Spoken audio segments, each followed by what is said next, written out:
السلام علیکم دوستوں، امید ہے آپ سب خیریت سے ہوں گے۔ جیسا کہ آپ جانتے ہیں، ہم پڑھ رہے ہیں حضور صلی اللہ علیہ وسلم کی زندگی کے بارے میں کتاب حیات طیبہ، اور آج ہم پڑھ رہے ہیں مخالفت کے اسباب، توحید کی دعوت کے وقت۔ اسلامی دعوت کا یہ اعلان سب سے زیادہ قریش کے لیے پریشانی کا موجب تھا، اور وہی اس دعوت کے سب سے مخالف بھی تھے۔ اس وقت مکہ کی جو عزت تھی وہ کعبہ کی وجہ سے تھی۔ قریش کا خاندان کعبے کا مجاور اور متولی تھا، اور اس طرح گویا قریش کی ایک قسم کی مذہبی حکومت تقریباً سارے عرب پر قائم تھی۔ مذہب کے معاملے میں لوگ ان کی طرف دیکھتے تھے اور اکثر ان کی رہنمائی پر اعتماد کرتے تھے۔ اسلامی دعوت کی سب سے پہلی اور سب سے سخت چوٹ اسی مذہب پر پڑتی تھی جس کی نمائندگی قریش کر رہے تھے، اور ظاہر ہے کہ باپ دادا کے مذہب کے ساتھ جاہل قوموں کو جیسی کچھ اندھی عقیدت ہوتی ہے، اس کے مقابلے میں وہ کسی معقول بات کو سننے کے لیے تیار ہی نہیں ہوتے۔ یہی وجہ ہے کہ لوگ اس نئی دعوت کو سن کر آگ بگولا ہو جاتے تھے۔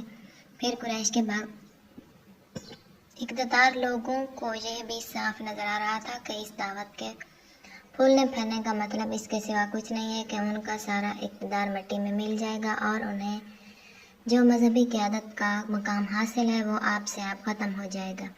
اس لحاظ سے وہ شخص جتنی بڑی گدی کا مالک تھا، اتنا ہی زیادہ اسلامی تاریخ کی مخالفت میں سرگرم تھا۔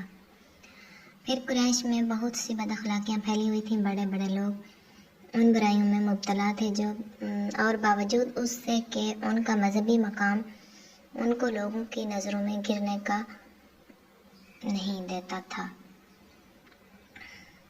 محمد رسول صلی اللہ علیہ وسلم ایک طرف تو بت پرستی کی برائیاں بیان فرماتے تھے اور اس کے مقابلہ میں خالص توحید کی دعوت دیتے تھے، دوسری طرف وہ انسانی بنیادی اخلاقیات کی ایک ایک کمزوری کو کھل کر بیان فرماتے تھے اور ان سب سے بچنے کی ہدایت کرتے تھے۔ اس قسم کی باتیں ان بڑے لوگوں کو سخت پریشانی میں مبتلا کر دیتی تھیں، کیونکہ بہرحال وہ باتیں ایسی تو تھیں نہیں جنہیں وہ صحیح کہہ سکتے، لیکن چونکہ خود ان کے دامن ان برائیوں سے پاک نہیں تھے، اس لیے جب عوام کے سامنے نہیں تو پیچھے ضرور ان کے بارے میں نکتہ چینیاں ہو رہی ہیں۔